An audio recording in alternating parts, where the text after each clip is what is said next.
Qual é É que é a isso. consequência disso tudo? Enfim, como os computadores pensam, quais as limitações e desafios dessa zona cinzenta e como é que eu me preparo para ensinar algo novo, como é que eu me preparo para ensinar esse novo código para pessoas que têm, se não as mesmas, dificuldades tão importantes quanto as nossas na compreensão dessa zona cinzenta. Então, continuemos aqui e vamos abordar na parte 2 consequências como os computadores pensam, cara. Diga lá Perfeito. você aqui, introduza esse assunto. Primeiro que a gente tem que entender que usar o verbo pensar é meio polêmico, né? Porque faz parecer que existe uma fórmula mágica ou que o computador tem poderes extraterrestres. Mas não é bem assim. Na verdade, o que o computador, né? Pensar para o computador significa reconhecer inputs, certo? E gerar outputs. E é esse gerar que a gente chama de pensamento. Então, primeira vírgula que eu queria fazer é: computadores não pensam, computadores processam dados de forma a produzir um resultado. Ponto. Não tem pensamento, não tem mágica, tá? E aí, para explicar um pouco mais sobre como esses computadores pensam, eu queria pedir o reforço de dois caras que eu gosto muito, Fábio. Um deles Bom, é um duas teórico, pessoas, Daniel essas, Kahneman. essas duas pessoas acho que nunca habitariam o mesmo espaço, né? Para você ver como a gente é legal, Fábio. Certo, a gente está colocando aqui o Carne Frita, ele é uma das maiores personalidades do mundo da sinuca. E o Daniel Kahneman é um pensador, um filósofo, prêmio Nobel em psicologia comportamental, inventor, junto com teu parceiro israelense, Amor Tversky, do conceito moderno de psicologia comportamental. Tem aí vastíssima literatura, mas vamos lá, cara. O que você quer dizer com Kahneman e o Carne Frita na mesma frase, pedindo um reforço para que eles te expliquem como o computador funciona? É isso. Ó, senhor Carne Frita é este senhor fofíssimo que está com uma bolinha que ele era bastante íntimo. O que eu queria tentar pedir ajuda, né, para ele explicar como o computador pensa. O computador, ele precisa achar padrões no nosso comportamento para conseguir gerar um algoritmo. O que eu quero dizer com isso? Entendendo que processamento tem a ver com sequências de instruções para eu conseguir gerar um resultado, né, e a gente dá o nome disso de algoritmo, a principal dificuldade é que eu tenho que padronizar coisas. Eu tenho que achar quais vão ser esses passos que não mudam de antemão. Por quê? Senão eu não consigo estabelecer qual vai ser esse processamento. Então, o computador ele não consegue pensar da forma como a gente pensa, que é dado algum input novo, eu consigo tomar uma decisão. Não existe isso para o computador. Você primeiro dá toda a sequência de passos e ele vai gerar um output errado em última instância, mas ele vai gerar um output. Então, a melhor forma, pode avançar mais um, Fá, porque a melhor forma da gente tentar organizar como pensa um computador, tá? E eu não estou explicando como, tá aqui, mas a melhor forma de nós, humanos analógicos, entendermos o pensamento dos computadores é com representações, o que soa bastante coerente. E para isso a gente usa fluxogramas. Pergunta, diga, Fábio. Só voltando um passo, então aqui, quando você definiu o algoritmo, você de tabela redefiniu novamente, recuperou o conceito de pensamento computacional, certo? Perfeito. Que é, efetivamente, a partir de uma abstração, reconheço padrões, faço decomposições para criar algoritmos, que são esses passos que aproximam o saber humano, o racional humano, da forma como um computador interpreta e processa informações digitais, certo?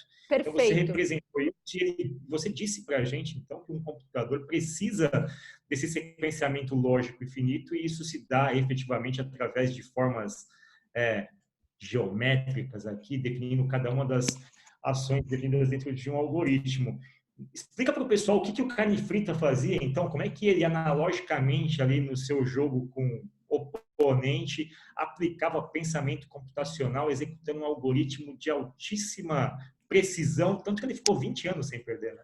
Perfeito, Fábio. Então, o fluxograma não tem nada de rocket science, não é super difícil. O lance é como é que eu deixo claro o meu pensamento, certo? Para eu conseguir programar. E às vezes é difícil fazer esse caminho em volta, essa engenharia. Então, a gente prefere, enquanto pessoas que programam e que tentam ajudar os computadores a pensar, representar isso em fluxogramas, onde o quadrado representa passos, onde o losango representa tomada de decisão e as bolinhas representam resultados, dados, fatos, tá?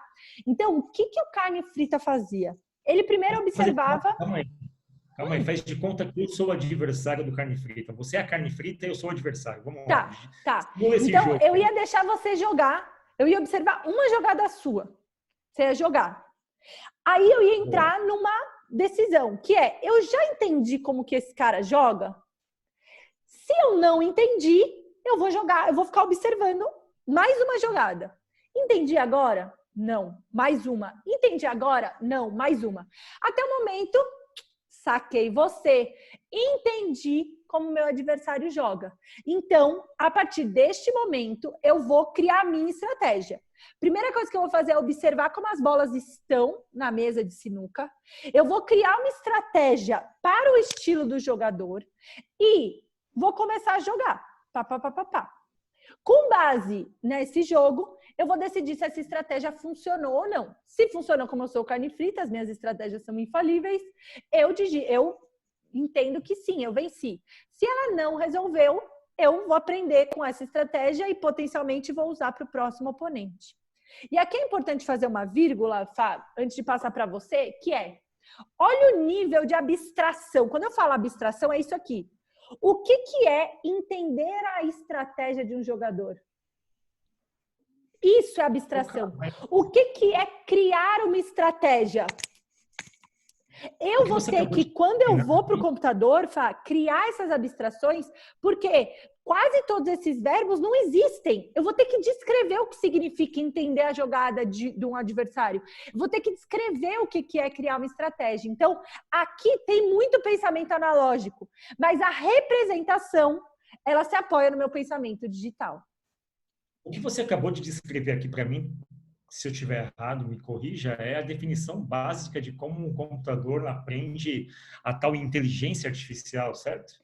Inteligência artificial, a lógica é essa. Como é que a gente cria formas com passos finitos de ponderar o que é bom e o que é ruim para mim? Então, a gente usa inteligência artificial, algoritmos igualzinho esses, com fluxogramas.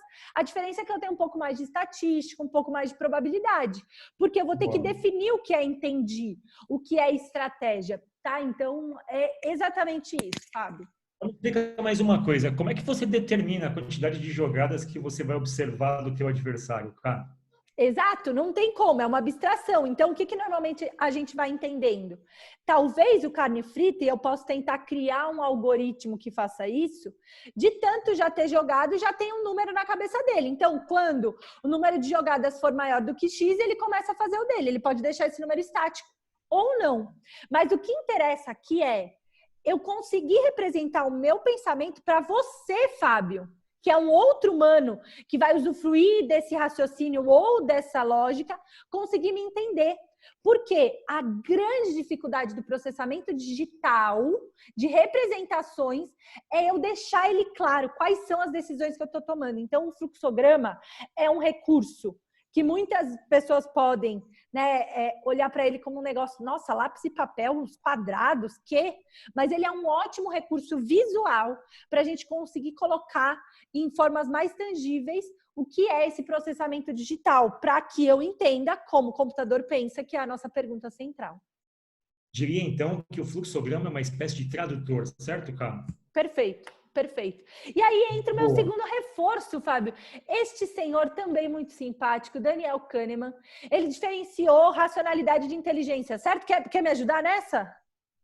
Eu só dar uma dica para o pessoal, se vocês quiserem, o que a gente acabou de falar sobre o carne frita, tem um artigo, a gente pode passar para vocês também, que fala um pouco da vida dele, esse é na revista Piauí, e tem um livro chamado Algoritmos para Viver, que ele enfoca todas essas discussões cotidianas de como a gente o tempo todo está fazendo algoritmo, desde o momento que eu faço uma lista de compras e calculo quanto que eu tenho de coisas na minha geladeira, qual é o nível que eu aceito mínimo de estoque para poder ir para o supermercado, isso é um algoritmo, esses níveis que você determina, que são os níveis que despertam a ação, são níveis de parada ótima, por exemplo. Então, nesse livro, Algoritmo para Viver, tem vários exemplos disso, desde esse caso de fazer uma lista de compra, até quantos imóveis eu preciso ver para poder definir que eu já tenho uma quantidade suficiente de informação de informações para saber se eu vou alugar ou não o meu próximo imóvel e assim por diante. Só que esses campos, eles meio que colidem, eles meio que se confrontam em alguns momentos. A gente tem aqui a racionalidade, a gente tem todo esse pensamento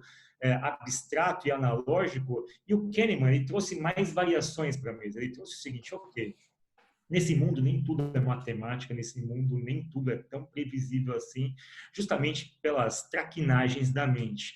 Ele cunhou entre várias expressões, entre vários conceitos dentro da psicologia comportamental, uma distinção muito importante. Uma coisa é a nossa inteligência, aquilo que a gente obtém de conhecimento. Ou seja, se eu ler 10, 15 livros, eu, em tese, estou acumulando inteligência. Só que essa inteligência acumulada na leitura de livros, na observação da vida, da natureza e das relações humanas, ela não é a mesma coisa que inteligência. Racionalidade não é a mesma... Inteligência, de fato, não é a mesma coisa que racionalidade. Ou seja, eu acumulei inteligência, mas isso não quer dizer que eu seja um indivíduo racional, que eu aplique esse conhecimento da melhor forma possível. Então, a distinção entre racionalidade e inteligência é você pode acumular conhecimento e ser inteligente, mas se você não souber aplicar esse conhecimento, você não é um indivíduo racional.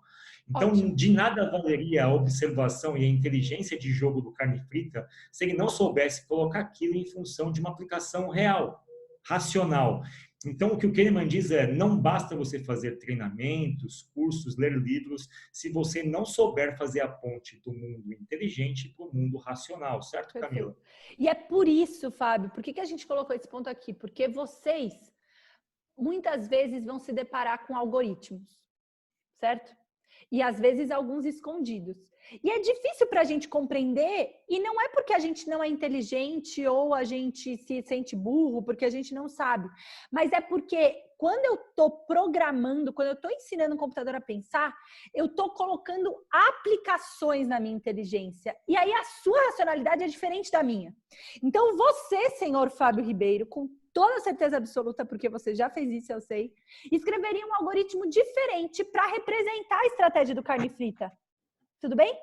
Porque Possivelmente. é como a gente aplica a nossa inteligência. Então, entender a racionalidade um do outro é um salto estratosférico, porque somos humanos diferentes. Então, por isso que às vezes é tão difícil compreender o que um computador faz, como que ele está tomando a decisão, porque ele é fruto da racionalidade de outros vários indivíduos. E não quer dizer que não entender o que ele está fazendo, que você é burro ou que você é muito inteligente. Bom, então, você está dizendo que um computador, como um ser humano, pode ter um monte de informação dentro de si, só que isso não pode, evidentemente, significar que ele é racional. Ele depende de uma aplicação, depende de códigos, depende de instruções, para que aquela inteligência toda seja convertida em aplicação prática, em racionalidade. Certo, Carlos? Perfeito. E que também humanos discutindo raciocínios com humanos é sempre difícil. O fluxograma é uma opção para tentar mitigar um pouco, para deixar um pouco mais claro qual foi meu raciocínio. Mas não vai tirar a dor envolvida nesse processo de fazer você entender o que se passou aqui na minha mente, que muitas vezes nem eu sei explicar. Quantas vezes eu falo assim, Fábio, como é que você conseguiu correr uma maratona? Talvez você tenha alguns passos claros. Eu treinava 5 vezes na semana, eu tinha um tênis legal, eu corria muito, eu comia bem, sei lá. Mas tem algumas coisas que talvez você não saiba colocar em palavras, certo? Por exemplo, como é que você aguentava ficar 3 horas correndo? Sim, mas eu posso responder rapidamente essa pergunta. Assim, eu era muito inteligente em termos de volume, assim, eu tinha muito volume de corrida. Eu corria todos os dias do mesmo jeito, ou seja, na minha cabeça eu falei, bom, se eu correr todos os dias, vou ficar super bem treinado e vou fazer a maratona. Não, porque aquele acúmulo de informação, o mesmo tipo de informação todos os dias, não estava me dando a racionalidade suficiente para entender que uma prova, uma maratona, ela precisa de outros tipos de conhecimento.